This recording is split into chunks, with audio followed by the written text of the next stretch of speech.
Hey guys, how are you all doing? I wanted to make a quick little guide on invading Liurnia of the Lakes, because it's become one of my favorite areas to invade in recently. Right now, I'm kind of avoiding higher levels of PvP in this game, just due to the wild state of PvP, with Rivers of Blood, Moonveil, the Carian Retaliation glitch, and the sheer state of bleed in this game in general. So instead of invading those higher levels, I like to invade Liurnia of the Lakes around rune level 45 plus 8. It's a nice comfy range to invade in, with a variety of fun open world levels to invade, as well as maybe my favorite legacy dungeon, which is the Academy of Raya Lucaria. But so often, Liurnia invasions can boil down to 2 to 3 dudes just standing around in a lake, and that's not all that great to deal with. A lot of the time it just leads to you running away from 3 people, and that's a pretty difficult situation to leverage.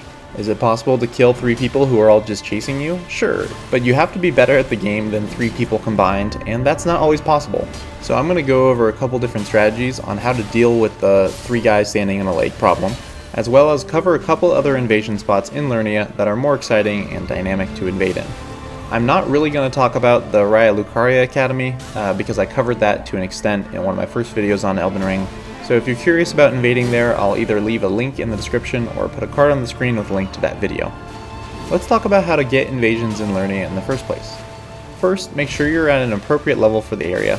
I'm at rune level 45 with plus 8 smithing stones and plus 3 somber smithing stones for my weapons.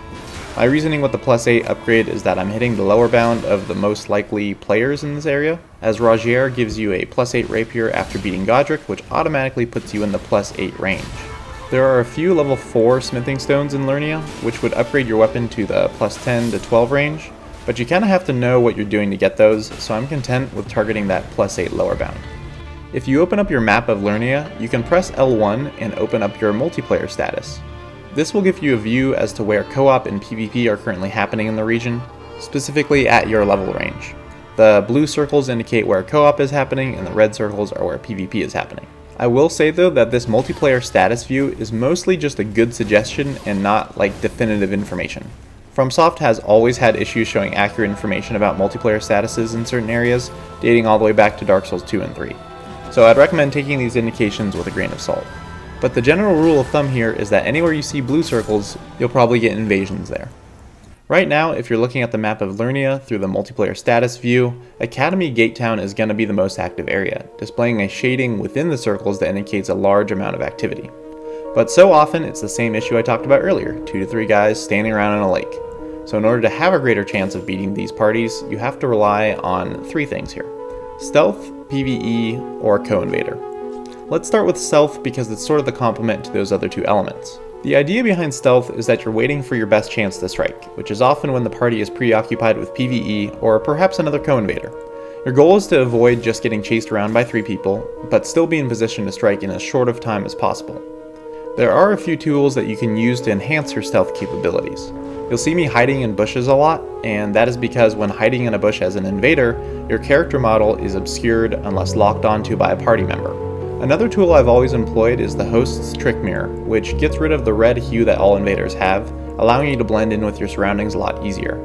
When hosts look for invaders, they're always looking for that telltale red glow, so getting rid of that and blending into your environment can be key here. Sadly, this game does not have a very effective version of Dark Souls 3's Obscuring Ring. Elden Ring has the Concealing Veil, which makes the wearer invisible while crouching and out of lock-on range. However, because the lock-on range in this game is so large, this will typically put you too far out of range of the party to make stealth all that effective unless you're planning on just staying in one spot for a very long time. So in general, I'd say you're better off using the bushes and the host's trick mirror as your primary stealth tools. Now let's cover PvE support around the Academy Gate Town. There are indeed the 2nd generation frog-looking Albernarics there that everybody loves, and they are borderline useless and typically already dead by the time you spawn in. So, moving on.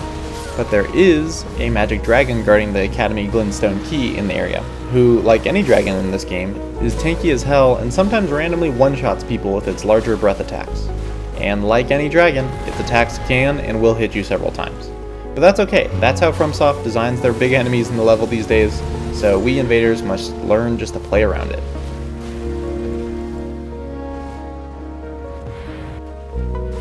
The one thing that this dragon does have that I love is the ability to fire off the Comet spell, which has a very impressive range for an enemy in Elden Ring. The comet is very easy to dodge when you're fighting the dragon one-on-one and focused on it, but if you turn your back on it, those shots can really hurt. The giant prawn enemies can also be of assistance, but they're off more to the southeast of Liurnia, and I didn't happen to capture any invasion footage alongside one. If you happen to be invading a world where it is nighttime, you can often encounter the Deathrite bird, which is a fantastic invasion partner. The birds are very hard to kill since they are both incredibly tanky, and quite elusive, with several moves that have them slash and jump away. Like the dragons and prawns, these guys can also damage invaders, so be wary of some of their larger AoE attacks. A side note here, while fighting this overleveled summon, I noticed my power stance thrusting swords were bouncing off of the summon. Apparently there is some sort of incantation that makes this possible, which seems a little overpowered and totally neutralizes my setup here. But my strategy for dealing with unstoppable overleveleds is always to just turn your attention to the host, who, chances are, has likely been letting their friend play the game for them this whole time, and thus they have no idea how to deal with pressure and thus are much easier to kill than their overleveled summon.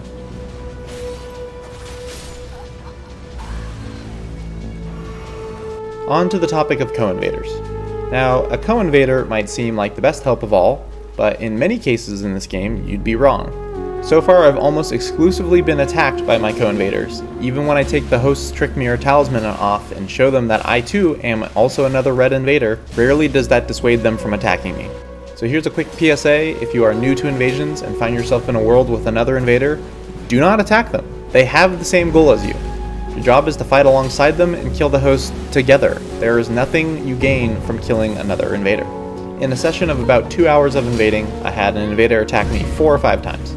This clip here was my best co-invader all day, and the first thing they did was wave at the party, who returned the wave with a colossal sword to the face. Here's another PSA that is kind of just the same PSA from before, but it needs to be said again. The party is not your friend. You gain nothing by making friends with them, and they will turn on you as soon as your co-invader is also dead. Even with a hostile co-invader though, you can still make this work. The real use of a co-invader in this game is that it gives you a few seconds alone with either a host or their summon, which you need to be able to utilize and kill your opponents in that time. The intention behind all these different strategies with stealth and PvE and a co-invader is to prevent you from getting chased down, and to give you a little bit of alone time with either a phantom or a host. So my best piece of advice for new invaders is to get really good at putting pressure on people. Have weapons in your arsenal that can chase people down, whether that be spears or thrusting swords or power stance curve swords, whatever. Have something that can actually chase people down. Don't expect to chase people down with nothing but a greatsword. One last note about invading Academy Gate Town. If you're hellbent on invading this area, I'd also recommend making a lightning build. Lightning builds scale with dexterity, but more importantly, opponents who are considered wet will take increased damage from lightning, around a 10% lightning damage negation. And since everyone is standing around in a lake, everyone has their lightning damage negation lowered.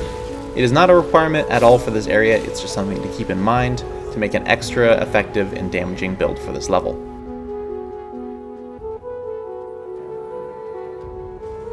So we've covered Academy Gate Town, and I've covered Academy of Raya Lucaria in another video. So you'd think the next place I'd suggest for invading would be the Carian Manor, which should be a very fun level to invade in, with all those bridges and hand creatures to help invaders. But Carian Manor actually has massive issues with spawn points, where your height distance with the host is never taken into account by the spawning algorithm. So 90% of the time you're either above the host on a walkway while they're down below, or you're down below and the host is on a walkway. It's extremely irritating and makes the vast majority of invasions require a ton of running around just to locate and engage the party. And given how fast invasions tend to play out in this game, all the running around just isn't quite worth it. Unless FromSoft decides to change their spawning algorithm, which I really hope they do, I'd recommend not invading here for now. Now where you actually want to invade is the Grace Point behind Carian Manor, because that gives you access to a variety of very fun areas to invade that are typically fairly active. For one, you get to invade the area with a wild red wolf of Radagon, who is an excellent co-invader, also considering that another red wolf is one of the main bosses of the Legacy Dungeon in Liurnia. Let's have a quick lore chat real quick, shall we? I've noticed that some people seem to think that it's very sweet that Radagon let Rennala keep the dog in the divorce when he left to become Marika's consort. That may seem nice and all, but given the fact that we find several of the exact same red wolves just running wild in the overworld, My interpretation was more so that Radagon just found one of these red wolves running wild around Liurnia, and then locked it in the debate parlor in a half-baked attempt to say sorry. Pretty lousy parting gift if you ask me, but I digress. Back to invasions. The other area that you also get to invade from the behind Carian Manor Grace Point is the Three Sisters area, which is where Ranni and Renna's Rise are. You can only invade this area if the party has not killed the Glintstone Dragon. I say killed, but what I really mean is that at half health, the dragon disappears to someplace else. But in terms of invasions, that counts as the boss being dead, and you can no longer invade that area once the dragon has disappeared. The Glintstone Dragon is tough though, and a lot of people would rather just sneak around it. But herein lies the genius of From Software games. Sometimes when you think you've outwitted the game outwits you, and in this case sneaking around the dragon opens you up to invasions in the area. And there are apparently plenty of hosts and their summons who want to go see Ranni without having to fight that dragon. In this particular case here, I'm just getting terrorized by these bleed claws, but I'm able to turn the tide with a turn and burn from the Two-Handed Knight's Greatsword, which has the Hollow Slayer moveset from Dark Souls 3. I think I said in my first video about this build that I didn't find the two-handed moveset for the sword very useful, but I've really come around to it since. With the Frost Infusion on the sword, it can create a nice little blizzard of a blender with the quick follow-ups after the first R1. It also has deceptively large range, but that has a lot to do with the sheer size of this sword. The other location in Liurnia that is a good spot to invade in is the Church of Vows on the cliff tops of eastern Liurnia. If you don't know exactly where this is, it's the church with the turtle pope in it, and you can reach it through either regular exploration or via the teleporter near the boss room in Raya Lucaria. Now the point of invading here is not to actually invade the church itself, but the whole area around it, which is basically the entirety of the cliffs and mountains in eastern Liurnia. From the Church of Vows, you can invade near the Minor Erdtree, where a mini-boss fight takes place with yet another Erdtree avatar. If you invade during that boss fight, the invasion is pretty much a cakewalk. This area also has the Ancestral Followers, who provide some halfway decent PvE support here and there. In certain circumstances though, they can be Anor Londo-esque archers that turn your opponents into comically large human pincushions, but I never got any footage of that while invading this area. At the end of the day, who needs PvE support when you have Double Slash on a Greatsword? I'm going to let you in on a little secret that you probably already know. Double Slash has the exact same moveset as the Rivers of Blood Ash of War, but without the extended Blood Flame blades. That gives the attack a very quick startup, but also makes it a lot easier to apply whatever auxiliary effect your weapon might have, in this case being Frost.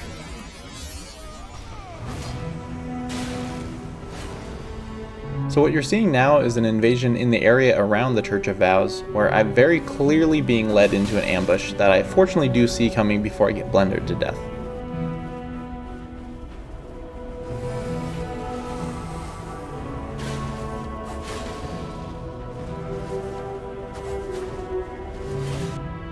Through some fancy footwork, I'm able to get some space and reposition using the Phantom Bloody Finger and take another crack at it. And of course, I get respawned right in front of the advancing party, but this time I have a little, just a smidgen, of help. And that's all I really need to turn this invasion around. I'm able to separate the Phantom, who uses the not good dragon incantations instead of the good one, and I'm able to rush him down with little more than offhand Rajiers, now that his offhand is occupied by a seal instead of a parry tool. I finished the summon off just in time, but now it's just a 2v1, which is very manageable, especially when you match up Double Slash on a Frost Greatsword against a summon low on health. The host puts up a brave fight in the end, courageously swinging when I expect them to roll away, but ultimately the ancient practice of the offhand thrusting sword and main hand greatsword, aka the Narco setup, finishes off the host too. And that, my friends, is the basics of a 3v1 in Elden Ring. A little skill, the right amount of luck, and knowing your environment better than your opponents.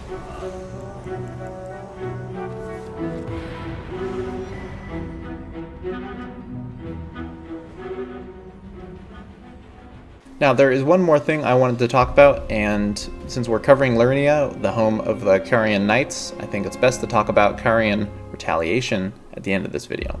So apparently when using Carian Retaliation in PvP, other players often don't see the Glintstone blades fire off. And because Carian Retaliation does just insane damage right now, it seems a little bit cheap to use against other players. I feel bad because I've been using this for a while thinking that they just did insane damage and that my opponents just weren't rolling the blades, not knowing that they straight up couldn't see the blades fire at all.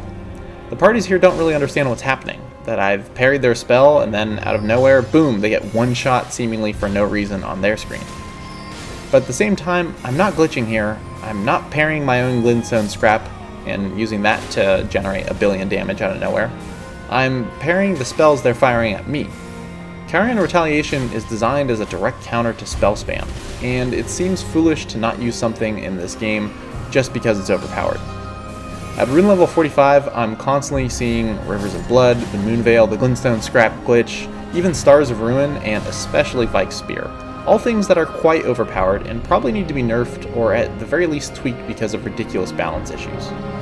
So is it wrong to use something that is just very good but cheap? It takes little to no skill to land a spell parry in this game, but it also takes little to no skill to press L2 with Rivers of Blood equipped. For now, I'm just not going to use Carian Retaliation against normal hosts and parties playing through the level. If you want to fire your Glintstone Arcs and Glintstone Pebbles at me, sure, go for it. But the moment I see Stars of Ruin, or the Moonveil, or Rivers of Blood, you're getting Carian Retaliated, kiddo. Because to me, it's no longer on me to play in good faith. You know the weapon you've decided to use is cheesy good in PvP, and it's now your fault for not knowing the game well enough to know that I can parry your spells and return them at you for a billion damage. And the other thing is that Carian Retaliation isn't impossible to dodge when your spells do get parried. In this invasion, the overleveled summon here uses the glitch against me, and I'm able to dodge it several times without even seeing the swords fire, because I know that all you have to do is get in range and roll a few times. All it takes is knowledge of how the mechanics work and maybe a tiny bit of practice. So, at the end of the day, normal hosts and parties playing through the level won't get Carian Retaliated, but certain gear and spells absolutely will, and that's going to be kind of my rule until FromSoft fixes this. It's now in FromSoft's hands to change the current state of PvP, and the burden of balance should not be on the player base because very few of us actually regulate ourselves. I'm actually very curious what you guys have to say about the current state of Carian Retaliation, so let me know in a comment. I'm always open to any of your hot takes or ethical concerns. But for now, if you want to use certain weapons against me in PvP, don't be surprised if I have some other ones to use back at you. Well, that is really all I had to say in this video, guys. Thank you so much for watching, and I will see you in the next one.